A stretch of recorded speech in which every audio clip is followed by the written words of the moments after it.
Hi friends and welcome back to my channel. So friends, మనం ఇక్కడ చూసుకుంటే Telangana state electricity నుంచి అయితే ఒక మంచి నోటిఫికేషన్ ఎలక్ట్రికల్ డిపార్ట్మెంట్ నుంచి అయితే విడుదలైంది. సో ఈ యొక్క నోటిఫికేషన్లో ఆ యొక్క పోస్టులకు ఎలా అప్లై చేసుకోవాలో అయితే మనం ఈ వీడియో ద్వారా అయితే తెలుసుకుందాం.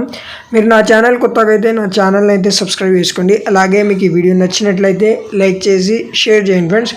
సో మనం చూసుకుంటే తెలంగాణ స్టేట్ ఎలక్ట్రిసిటీ నుంచి ఇక్కడ చూసుకుంటే డైరెక్ట్ రిక్రూట్మెంట్ కింద అయితే నోటిఫికేషన్ అయితే విడుదలయ్యింది. సో ఏజ్ లిమిట్ వచ్చేసి ఈ యొక్క పోస్టులకు అప్లై చేయడానికి మినిమం మనం చూసుకుంటే 46 ఇయర్స్ అప్పర్ ఏజ్ లిమిట్ ఉండాలి. సో బేసిక్గా చూసుకుంటే 18 to 36 ఇయర్స్ ఏజ్ మధ్యలో ఉన్న వాళ్ళు అయితే అప్లై చేసుకోవచ్చు. సో ఒకవేళ మీరు లోకల్ క్యాండిడేట్ ఉంటే లోకల్ రిజర్వేషన్ అనేది ఉంటుంది. సో ఇది ఇక్కడ వచ్చేసి రిక్రూట్మెంట్ అనేది డైరెక్ట్ రిక్రూట్మెంట్ కింద అయితే జరుగుతుంది. ఎటువంటి ఎన్ని నోటిఫికేషన్స్ ఉన్నాయి అవన్నీ కానీ క్లియర్గా ఐడియా అయితే చేయలేదు. సో ఎగ్జామినేషన్ వచ్చేసి మనకి లోకల్ ఆర్ నాన్ లోకల్ వాళ్ళకి ఎడ్యుకేషనల్ క్వాలిఫికేషన్ అనేది డిఫరెంట్గా అనేది ఉంది. సో అది వచ్చేసి మీరు అప్లికేషన్ ఫామ్ ఫిల్అప్ చేస్తున్నప్పుడు అక్కడైతే ఆప్షన్స్ అయితే మీకు చూపిస్తారు.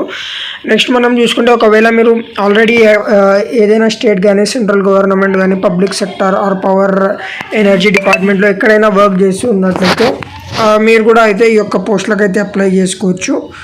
సో ఇక్కడ చూసుకుంటే బేసిక్గా అప్లికేషన్ ఫీ మనం చూసుకుంటే ఈ యొక్క పోస్టులకు అప్లై చేయడానికి 120 రూపీస్ ఫీజు అయితే పెడుతున్నారు ఫ్రెండ్స్. అదే ఓబీసీ ఆర్ యూఆర్ కేటగిరీ వాళ్ళు అయితే 120 రూపీస్ ఫీ వేయాలి. అదే SC ST BC or EWS వాళ్ళు ఉంటే వాళ్ళైతే ఎటువంటి ఫీజు అయితే పే చేయడానికి అవసరం అయితే లేదు.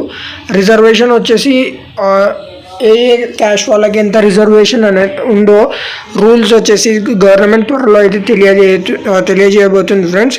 Procedure of selection. So selection వచ్చేసి మనకి interview or written exam interview. So ఈ 3 ఆప్షన్స్లో ఒకవేళ ఇంటర్వ్యూ కానీ ఒకవేళ ఎగ్జామ్ ద్వారా అయినా రిక్రూట్మెంట్ చేస్తామని ఆ యొక్క డిసిషన్ గవర్నమెంట్ అనేది తీసుకొని మీరు ఎవరైతే అప్లై చేసి ఉంటారో వాళ్ళకి త్రూ ఈమెయిల్ కానీ ఎటువంటి పాయింట్ ఆఫ్ కాంటాక్ట్తో కానీ తెలియజేస్తామని ఇక్కడ మెన్షన్ చేసినారు. సో ఈ యొక్క పోస్టులకు అయితే అప్లై చేయడానికి మనం చూసుకుంటే హిజర్ అప్లికేషన్ ఇక్కడ వచ్చేసి ఈ యొక్క అడ్రస్కి అయితే మన అప్లికేషన్ అయితే పంపించవలసి ఉంటుంది ఫ్రెండ్స్.